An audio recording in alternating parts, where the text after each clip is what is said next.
자, 마지막 단원인 광합성에 대해서 공부를 하도록 하겠습니다. 광합성은 빛 에너지를 흡수해서 화학 에너지로 전환한 다음에 포도당이 저장해주는 그런 역할을 하죠. 광합성을 하는데 가장 중요한 역할을 하는 게 엽록체입니다. 엽록체. 자, 엽록체 구조를 보면 우리가 수업 시간에 배웠듯이 식물 세포 속에 엽록체가 있고, 엽록체를 확대해서 보면 6만 배로 확대해 보면 이렇게 되고요. 엽록체의 구체적인 구조를 살펴보면 다음과 같이 우리가 볼 수 있겠습니다. 그래서 틸라코이드가 있고요. 틸라코이드가 쭉 쌓여서 만들어진 그라나가 있습니다. 그리고 그라나와 그라나 사이에 빈 공간이 있는데 그곳을 스트로마라고 얘기를 하고, 이것을 바깥쪽에 외막과 내막이 둘러싸고 있는 것을 볼 수가 있겠습니다. 특히 틸라코이드 막에 있는 막의 구조를 보면 여러 가지 단백질 복합체들이 있는데, 이 단백질 복합체들의 엽록소 색소가 있고요. 그 다음에 ATP 합성 요소가 있고, 그래서 이 스트로마와 그 다음에 틸라코이드 내부 사이에서 ATP가 합성하는 것을 볼 수가 있겠습니다. 그래서 보면 스트로마에는 그 포도당을 합성하는 데 관여하는 효소가 들어있고, 이것에서 나중에 배우겠지만 안반응이 일어나죠. 그다음에 틸라코이드 여러 개가 쌓이는 거 그라나라고 하는데, 틸라코이드에는 빛 에너지를 흡수하는 광합성 색소하고, 그 다음에 빛 에너지를 화학 에너지로 전환하는 데 관여한 여러 가지 단백질 복합체, 그 다음에 ATP 합성 효소들이 관여하고 있고, 이 틸라코이드 막에서는 우리가 나중에 배우겠지만 명반응이 일어나는 곳이 되겠습니다. 광합성을 하는데 중요한 역할을 하는 게 광합성 색소인데요. 광합성 색소 중에서 엽록소 A하고 엽록소 B가 굉장히 중요한 역할을 하는데, 그 중에 특히 엽록소 A가 광합성에서 중심적인 역할을 합니다. 그 외에 카로틴이나 잔토필 같은 카로티노이드계 색소들이 포함이 되어 있는데, 얘네들은 보조 색소 역할을 하면서 과도한 빛으로부터 엽록소를 보호하는 역할도 합니다.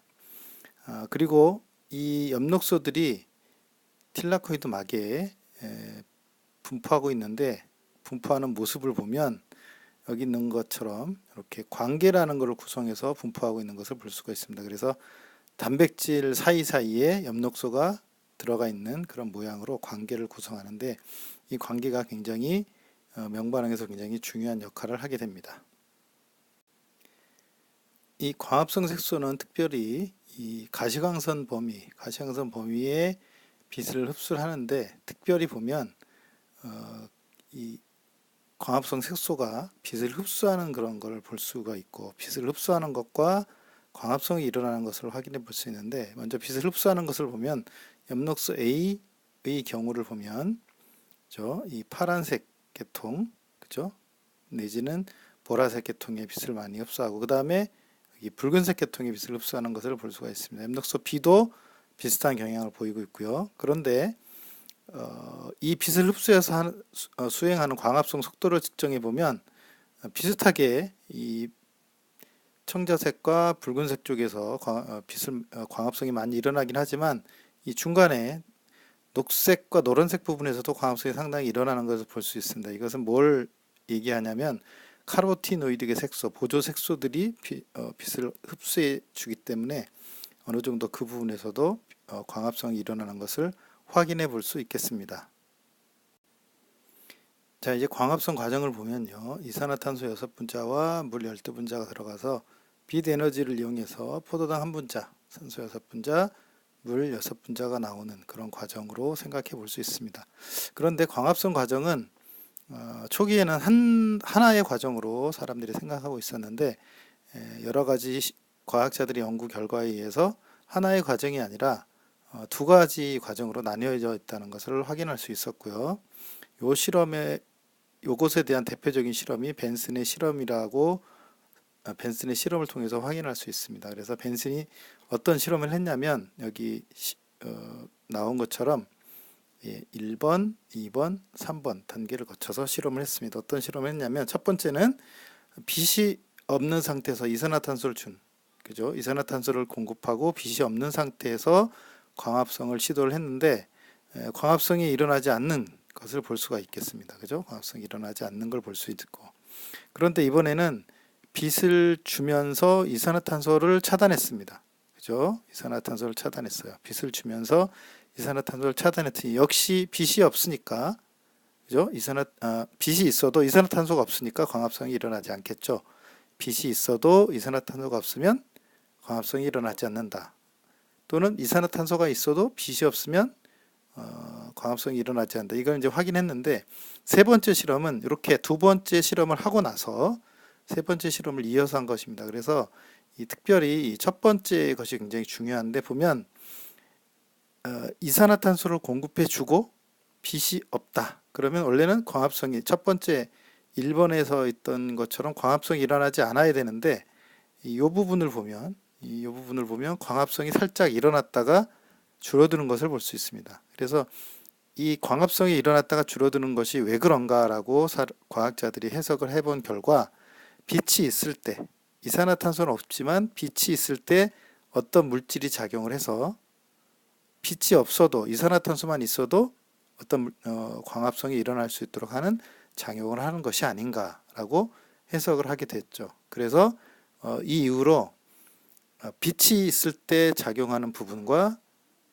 빛이 없어도 이산화탄소만 있어도 작용하는 그 두 부분으로 나눌 수 있겠다라고 과학자들이 결론을 내린 것입니다. 그래서 광합성이 이제 두 가지 과정, 명반응, 빛이 있을 때 일어나는 명반응과 빛이 없어도 일어나는 암반응, 이게 두 가지로 나눌 수 있는데 명반응에서 보면 중요한 게 빛이 들어갑니다. 빛이 들어가고 여기에 물 분자가 들어가서 이 물 분자에서 전자가 나오고 또 그 전자가 최종적으로 산소를 만들게 되고요. 명반응에서 NADPH2하고 ATP를 만들게 됩니다. 그래서 빛의 에너지가 이리로 공급이 저장이 되게 되고요. 이 에너지를 이용해서 암반응에서는 이 에너지를 이용해서 이산화탄소를 고정해서 포도당을 합성하게 됩니다. 그래서 특별히 이 암반응을 발견한 사람이 켈빈이어서 켈빈 회로라는 것이 이 암반응에서 작용하는 것을 볼 수가 있고요. 명반응은 어디서 일어나냐면 틸라코이드 막에서 일어나고 암반응은 스트로마에서 일어나는 것을 확인할 수 있겠습니다. 그러면 이제 광합성 과정을 하나하나 확인해 보도록 하겠습니다. 이제 먼저 빛이 있을 때 일어나는 명반응인데 명반응에서는 산소가 발생을 하는데 이 발생하는 산소가 어디에서 왔느냐 이것에 대해서 초창기 사람들이 굉장히 관심이 많았습니다. 그래서 이 광합성에서 발생하는 산소가 어디로부터 왔는지에 대해서 사람들이 연구를 했는데 이렇게 두 가지 실험을 해봤습니다. 첫 번째는 힐이란 사람이 질경잎을 분리해서 질경잎에서 엽록제를 분리한 다음에 이를 꺼즈를 통해서 이 안으로 시험관 안으로 집어넣어줬죠. 이때 옥살산철 3라는 물질을 함께 집어넣어줬습니다. 이 옥살산철 3에는 뭐가 있냐면 철 3+라는 이온이 있습니다. 그래서 여기다 넣고 공기를 빼줬습니다. 공기를 빼줬다는 얘기는 공기 중에 있는 물론 산소도 빼줬겠지만 이산화탄소도 없게 되는 거죠. 이 상태에서 빛을 공급해 줬더니 여기 옥살산철 2로 이 옥살산철 3가 옥살산철 2로 바뀌면서 산소가 발생하는 것을 확인할 수 있었습니다. 그래서 이 옥살산철 3는 철이 2+가 있게 되고 여기는 철이 3+가 있죠. 그래서 전자가 이리로 전달되면서 그 결과로 산소가 발생했는데 그래서 여기 들어있는 물로부터 산소가 나왔을 것이다 라는 것을 추정을 할 수가 있었고요. 이것을 좀 더 명확하게 한 것이 루벤의 실험입니다. 루벤이 어떤 실험을 했냐면 방사선 동위원소, 산소의 방사선 동위원소인 그죠? O18을 이용해서 산소가 어디서 나오느냐를 확인했습니다. 그래서 첫 번째는 어떻게 했냐면 여기 있는 것처럼 물에다가 O18의 방사선 동위원소를 집어넣어줬고요. 두 번째는 이산화탄소에다가 O18의 방사선 동위원소를 집어넣어줬습니다. 그래서 무엇이 나오는가, 빛을 비춰줬을 때 나오는 산소가 무엇이 나오는가를 확인해 봤더니 이 가에서는 뭐가 나왔냐면 빛을 비춰줬을 때 산소가 18짜리가 나왔고요. 나에서는 산소가 그냥 정상적인 산소가 나왔습니다. 그래서 이걸 확인해 보면 이 광합성 할 때 나오는 산소는 물이 분해되어서 나오는 것이구나 라는 걸 확인할 수 있겠습니다. 그래서 힐의 실험에서 옥살산철 3가 옥살산철 2로 되면서 산소가 나왔는데 이거는 이제 생물체 밖에서 실험한 것이고요. 그럼 생물체 내에서 옥살산철과 같은 역할을 하는 게 무엇인가? 과학자들이 연구를 해보니까 NADP라는 물질이 NADPH2로 바뀌면서 산소가 발생하는 것을 확인할 수 있었습니다. 그래서 이로부터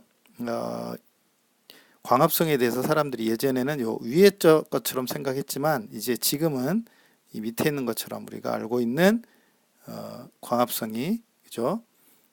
이산화탄소 6개와 물 12개가 들어가서 포도당이 만들어지고 그다음에 물이 6개 나오고 산소가 6개 나오는 이런 반응으로 바뀌었습니다. 그리고 특별히 빛을 통해서 물이 분해되는 과정을 물의 광분해 과정이라고도 하고 이것을 처음 밝혀낸 사람이 힐이라서 힐 반응이다 그렇게 얘기를 합니다.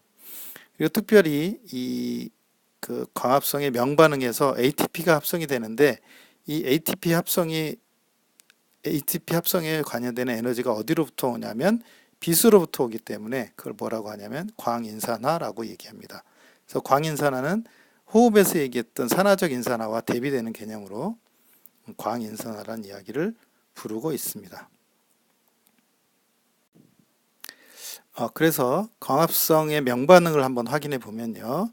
자, 관계 2와 관계 1이 있습니다. 관계 2로부터 광합성의 명반응이 시작되는 걸 볼 수 있는데 관계 2를 보면 가운데 P680이라고 있는데 이게 반응 중심 색소라고 얘기해서요. 680나노미터의 빛을 흡수하는 색소다라는 의미를 가집니다.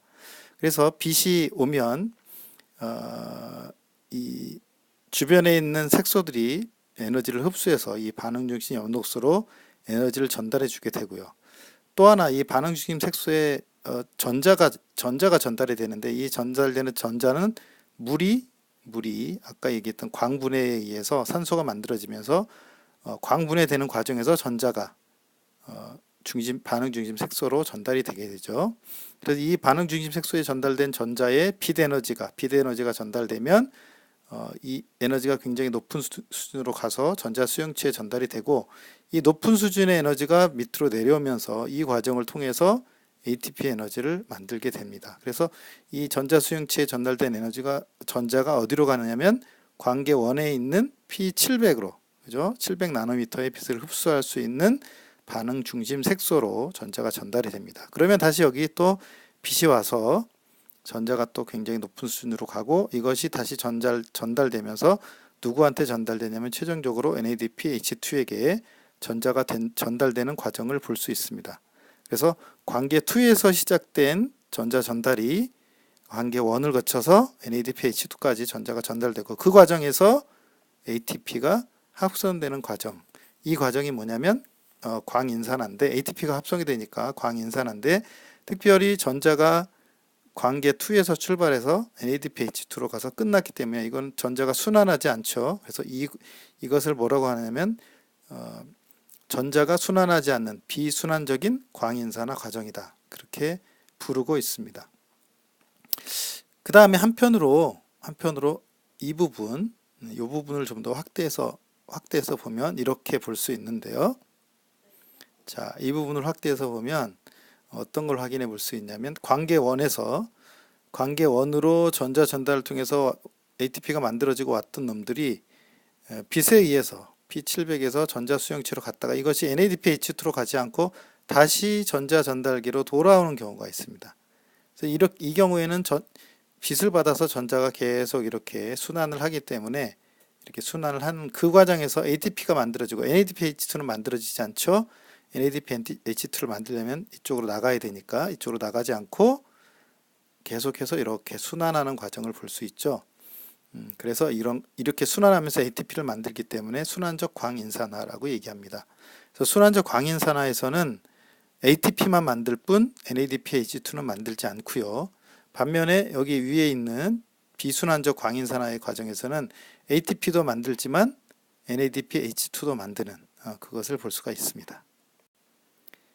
자, 그 틸라코이드 내부에서 ATP가 만들어지는 거 우리가 광인산화 과정이라고 얘기했는데요. 이 광인산화 과정이 일어나는 것을 보면 호흡에서 일어난 것과 동일합니다. 위치가 다를 뿐이죠. 그래서 틸라코이드 내부에서 물이 광인산화, 광분해가 일어나죠. 그래서 전자가 이 전자 전달기를 통해서 이동하면서 밖에서 안으로 수소를 집어넣어주는 역할을 합니다. 밖에서 안으로 수소를 집어넣어주죠. 그 밖에서 안으로 수소를 집어넣어주고 최종적으로 전자가 전달되는 과정에서 여기 NADPH2를 만들어내고요. 전자가 들어오면 이 안쪽에 수소 이온의 농도가 많아지고 그 많아진 수소 이온이 ATP 합성 요소를 통해서 스트로마로 나가면서 여기에서 ATP를 합성해 주는 역할을 합니다. 그래서 여기서 만들어진 NADPH2하고 ATP 요 두 가지가 어디로 가냐면 암반응으로 가서 포도당을 합성하는 데 사용이 되는 것이죠. 요 과정이 어디서 일어나냐면 틸라코이드 막에서, 틸라코이드 내부와 틸라코이드 막에서 전자가 전달하는 과정을 통해서 수소이온이 들어오고 들어왔던 수소이온이 밖으로 나가면서 ATP와 NADPH2를 합성하는 과정이 일어나는 것입니다. 그래서 여기 화학삼투라고 얘기하는 것은 수소이온이 안쪽에 많이 있다가 그 농도가 많은 수소이온이 밖으로 나오면서 ATP를 합성하기 때문에 이것을 화학삼투라고 이야기해 주고 있습니다. 자, 이거는 미토콘드리아와 엽록체에서 ATP가 합성되는 인산화 과정에 대한 얘기를 하는 거죠. 그래서 보면 이 색깔이 진한 곳이 H 플러스 농도가 높고 색깔이 옅은 것이 H 플러스 농도가 낮은 겁니다. 그래서 이 낮은 곳에서 높은 곳으로 H 플러스 이온이 가려면 에너지가 필요하겠죠. 이 에너지가 어디로부터 오냐면 포도당에서 왔느냐 비트에서 왔느냐, 그거에 따라서 산화적 인산화냐 광인산화냐 이런 것들이 결정되는 것이죠. 그래서 밖으로 에너지에 의해서 수소이온이 밖으로 나가면 나갔던 놈들이 안으로 들어오면서 ATP를 합성해 주는 과정입니다. 그래서 미토콘드리아 같은 경우는 여기가 이 H 플러스 농도가 높은 게 막사의 공간이 되겠죠. 그 다음에 이 안쪽은 기질이 되겠고요. 반면에 이쪽 엽록체 같은 경우는 H 플러스 농도가 높은 곳이 어디냐면 여기가 틸라코이드겠죠. 그 다음에 여기는 스트로마가 되겠습니다. 그래서 이렇게 해서 ATP가 합성되는 것을 미토콘드리아 엽록체에서 ATP가 어떻게 합성되느냐, 바로 수소이온 농도의 차이에 의해서 합성된다는 것을 알 수 있습니다. 자, 이제 암반응에 대한 건데, 암반응은 이산화탄소를 흡수해서 포도당을 만드는 과정입니다. 그래서 이 과정은 켈빈과 그 동료들에 의해서 만들어져서 이 회로 이름을 뭐라고 하냐면 켈빈 회로다라고 얘기합니다. 그래서 여기 쓰여지는 물질이 보면 이산화탄소와 ATP, NADPH2가 있고요. 그 결과 만들어지는 게 G3P 최종적으로 만들어지고, 이 G3P 두 개가 모여가지고 두 개가 모이면 포도당이 합성되는 것을 볼 수가 있겠습니다. 자, 그러면 켈빈 회로가 어떻게 발견됐느냐? 이 자기방사법에 의해서 발견됐다고 선생님이 수업 시간에 얘기를 했었죠. 그래서 클로렐라를 가지고 방사성 동위원소가 있는 C14를 이용해서 방사성 동위원소를 이용해서 그 밀폐된 용기에다가 넣고 빛을 비추어서 광합성을 시킨 다음에 일정한 간격으로 클로렐라 광합성을 스톱시킨 다음에 물질을 추출해서 종이 크로마토그래피로 분리를 했습니다. 그래서 보면 이 시료 원점에다가 여기 이 원점에 채취한 물질을 찍어 놓고요. 용매 A를 통해서 이렇게 전개를 시키면 A, B, C, D, E 이렇게 분리가 되는 것을 볼 수 있습니다. 그래서 이거로 끝나는 것이 아니라 이걸 다시 90도 돌려서 아래에다 이렇게 놓고 두 번째 용매에 의해서 전개를 쭉 시키면 이렇게 여러 가지 물질이 분리돼 나오는 것을 볼 수 있습니다. 여기다가 다시 엑선 필립을 밀착시키면 어느 부위에 C14가 어느 부위에 표시가 됐는지를 확인할 수 있겠죠. 그래서 이 엑선 필름에 나오는 부위를 확인해 보니까 이산화탄 C14에 3초간 노출했을 경우에는 3PG라는 물질에 처음 나타나더라. 이 말은 무슨 말이냐면 이산화탄소가 광합성에서 이산화탄소가 흡수돼서 최초로 만드는 물질이 뭐냐? 3PG다라는 걸 확인할 수 있는 겁니다. 그래서 두 번째, 예를 들어서 3PG 다음에 다음 물질이 여기서 나타났다 그러면 이 물질이 두 번째, 그 다음에 세 번째는 여기, 뭐 이런 식으로 확인해 볼 수 있는 거죠. 자, 그래서 이 단계를 구체적인 그 과정을 보면 이산화탄소가, 그죠? 이산화탄소가 3개 들어가서 RUBP라는 물질과 결합을 합니다. 그러면 탄소가 하나, 둘, 셋, 넷, 다섯, 6개가 되죠. 그래서 요거를 중간에 쫙 잘라버리면 3개씩 6개가 됩니다. 그래서 여기 3개, 3개 들어갔는데 6개가, 그죠? 3PG가 만들어지는 걸 볼 수 있고요. 그 다음에 이 3PG에 ATP가 6개가 들어가면 DPG라는 물질이 만들어집니다. 그리고 다시 NADPH2 6개가 들어가면 G3P가 만들어지고요. 이 G3P 6개 중에서 5개가 이리로 가고 1개가 이리로 갑니다. 그죠? 그러면 이 5개가 여러 가지 과정을 거쳐서 다시 RUBP가 되죠. 그러면 RUBP는 다시 이산화탄소와 결합해서 3PG가 만들어지고 이렇게 해서 돌아가는 켈빈 회로가 돌아가는 과정을 볼 수가 있고요. 특별히 여기 RUBP와 이산화탄소가 만나는 과정을 탄소가 고정되는 과정이다라고 얘기하고 3PG부터 시작해서 여기까지 갈 때 여기 G3P가 만들어지죠. 이게 2개가 만들어지면 포도당 한 분자가 만들어집니다. 그죠? 그래서 포도당 한 분자가 만들려면 G3P가 2분자가 포함하죠. 그래서 이 과정에서 G3P가 만들어져서 포도당이 합성되기 때문에 당이 합성되는 과정이다라고 얘기하고 다시 5개의 G3P가 다시 RUBP를 만들어서 여기는 RUBP가 다시 재생되는 과정이다. 이렇게 3가지 단계로 나누어서 확인해 볼 수 있겠습니다. 그래서 이산화탄소 3분자가 들어와서 G3P 한 분자를 만들고 한 번 더 들어오면 G3P 또 하나 만들어져서 2개의 G3P가 합쳐져서 포도당 한 분자를 합성하게 되는 것이죠. 그래서 최종적으로 우리가 광합성을 보면 이산화탄소 6개하고 NADPH2 12개, 그 다음에 ATP가 18개 필요합니다. 그래서 포도당이 한 분자가 만들어진 그런 과정을 볼 수 있죠. 이게 암반응에서 일어나는 것입니다. 암반응에서 일어나는 거. 그리고 이렇게 광합성의 명반응과 암반응이 일어날 때 광합성에 영향을 미치는 요인이 있는데요. 광합성에 영향을 미치는 요인은 크게 3가지. 빛의 색이, 온도, 이산화탄소의 농도, 이렇게 3가지로 볼 수 있습니다. 빛의 색이는 우리가 봤지만 명반응에 영향을 미치는 거고요. 이산화탄소의 농도는 암반응에 영향을 미치는 거죠. 그리고 온도 같은 경우는 명반응과 암반응에 모두 다 영향을 미칩니다. 왜냐하면 명반응과 암반응이 모두 효소에 의해서 일어나고 있기 때문에 효소의 작용에 영향을 미치는 거죠. 그래서 이산화탄소 지금 보면 이 그래프에 보면 이산화탄소 농도가 일정할 경우에 빛의 세기가 증가하면 그죠? 쭉 늘어나다가 광포화점, 포화점이 일어나는 걸 볼 수 있고요. 또 온도를 볼 때, 온도와 광합성을 볼 때 빛이 강할 때 올라갔다 내려가는 걸 볼 수 있습니다. 빛이 약할 경우에는 명반응이 잘 일어나지 않기 때문에 이 강한 빛처럼 이런 그래프가 나오지 않는 걸 볼 수가 있고요.